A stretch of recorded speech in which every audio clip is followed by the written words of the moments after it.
Okay, so we're back. Where did I end off? Oh yes, Spitzkoppe. So Spitzkoppe is a beautiful place with this beautiful mountain in the middle of nowhere. A lot of rock climbers use it to climb up it. There's certain places you can actually walk up yourself. They've got this arch that's great to photograph at night, maybe early morning, getting that little star sunburst coming through if the weather conditions are right. So you have that.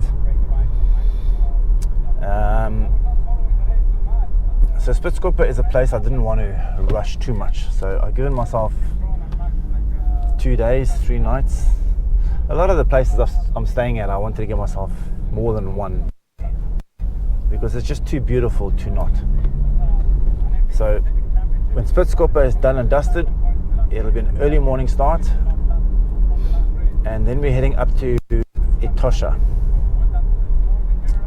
So Etosha is one of the oldest, if not the oldest, wild reserve park for animals. So it's quite large. It's pretty much very close to the border of Angola. So that's right at the top of Namibia.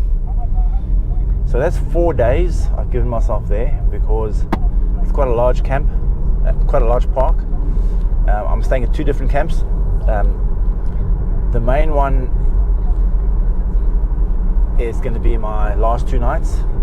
Then one of the other camps will be my first 2 nights. The reason I've done that is the main camp allows you to kind of leave early in the morning.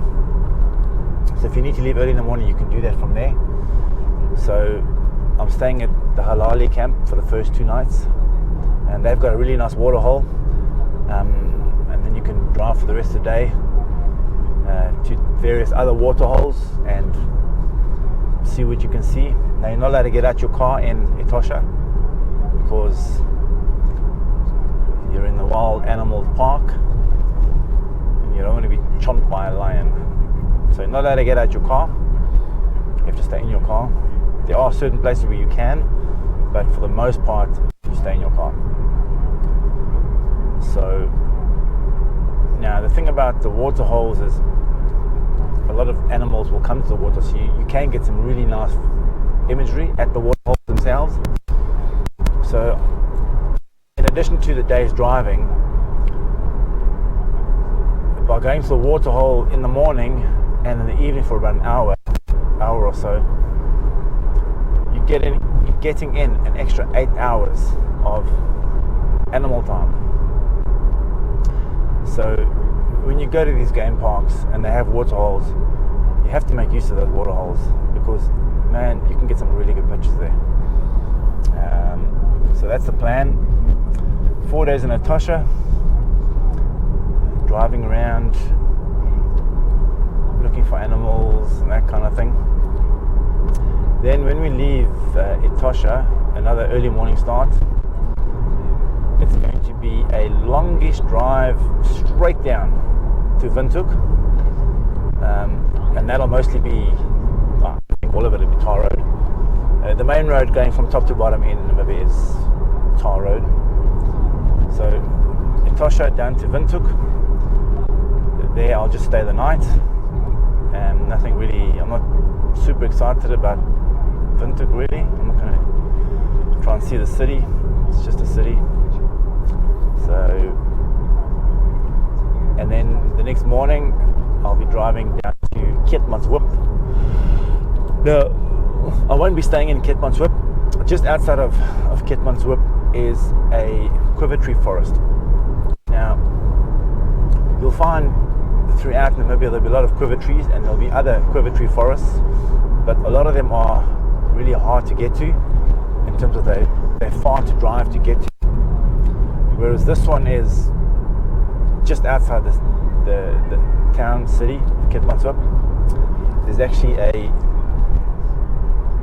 place where you can camp right there. It's on the property of the farm.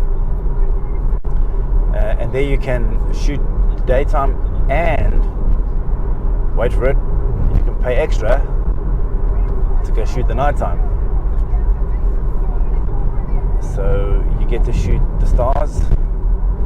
Now, unfortunately, with my time period being, with the time that I'm going to be in Namibia, when I get to Keetmanshoop, it'll be full moon.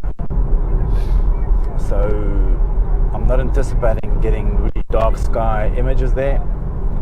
So it'll just be what it is. There's nothing I can do about that. You can't always get the ideal conditions that you would like. So that'll be 2 nights. I've given myself 2 nights there. And then also just literally down the road from there, you've got what they call the Giants Playground.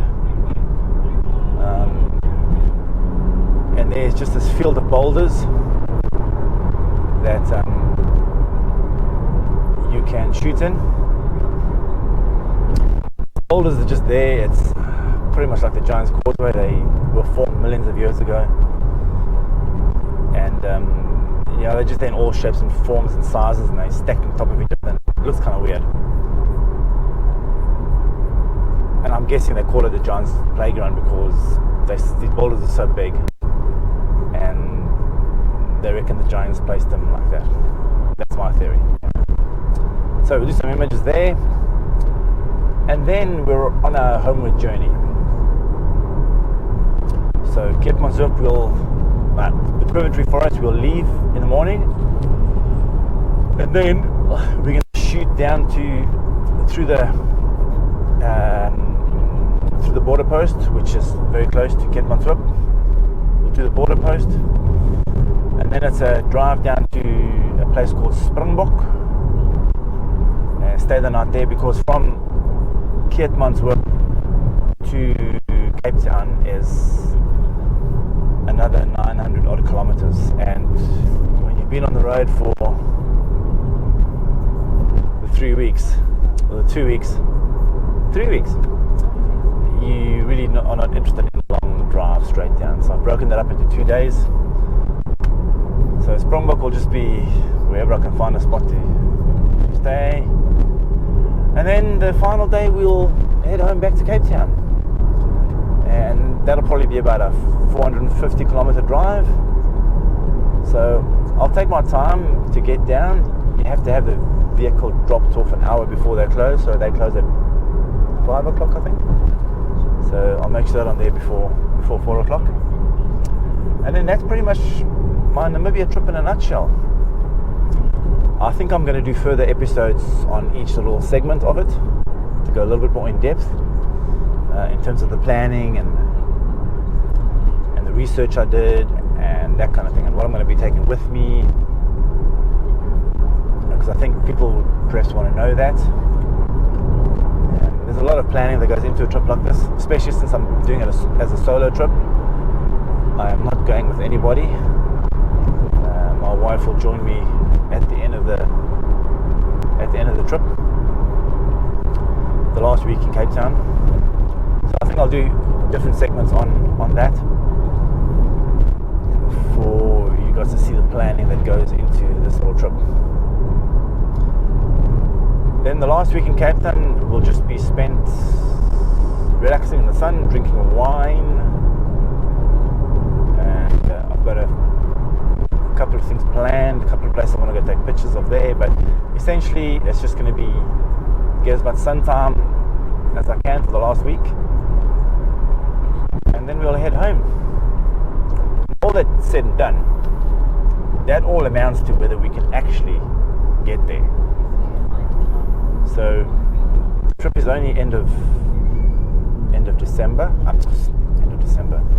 The trip is only end of February, so there's still some time for the clowns that sit up in the hill to decide what it is we can and cannot do.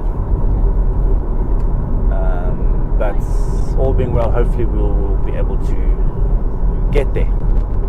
If all else fails and we cannot go, then unfortunately I will have to postpone this trip to March next year, because that's really the only time I can go. The other reason you go that time of year is because going in December, which is my off time, and it's winter here in Northern Ireland, it's too hot in Namibia. We're talking 40, 45 degrees Celsius temperatures, and it's just too hot. So the only time I can really go is March. That's kind of on the shoulder of when the season starts for them, and obviously their season is winter season. So March is my best time. I run a bed and breakfast, so the only time I can get away would be that period of time. April I start getting too busy. March I'm still on the quiet side. So literally from November to March I'm pretty much dead quiet. November is too late to go because it gets too hot, and October I'm still too busy. So March is the only time I can go. So if we cannot fly, it'll have to be postponed till March next year. So now the flights are booked and everything, so if they cancel the flights, I will get my money back. If they do not cancel the flights, I will then have to arrange for those tickets to be valid till next year. But it is what it is. Hopefully we'll still be able to go. Fingers crossed, because I'm really looking forward to this trip now. I've done a lot of planning, and I've been wanting to do this trip for a really, really long time. And now was the right time to do it. But the powers that be have other things in store. So that's the story for now. I will leave it there, and when you see me again, we will go into more depth about shooting the Fish River Canyon, because that I think is another fantastic place to do some pictures. So until then, we're going to say goodbye, and we will see you on the next one.